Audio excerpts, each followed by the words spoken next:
Welcome to the Prysmian Daily News Update. This is your go-to update for the most relevant and impactful news about us and our industry. As of this week, news is dominated by relevant and strategic operations by Prysmian.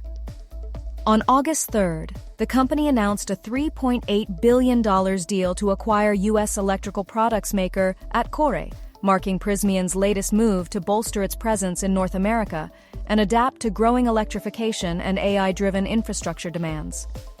The acquisition will enable Prysmian to offer a broader range of products, combining cables with installation components, thereby creating a more integrated supply solution for clients. During the analyst call, CEO Massimo Battaini indicated that there are already plans for further acquisitions, reflecting Prysmian's robust growth strategy in the U.S. market.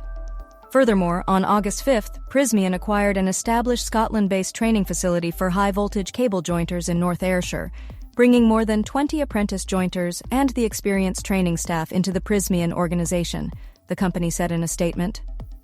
This academy will enhance Prysmian's capabilities and strengthen the development of specialist cable jointing skills.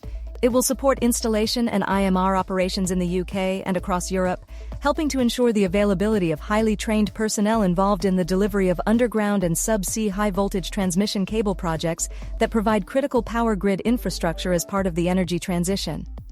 Thanks for tuning in. See you soon.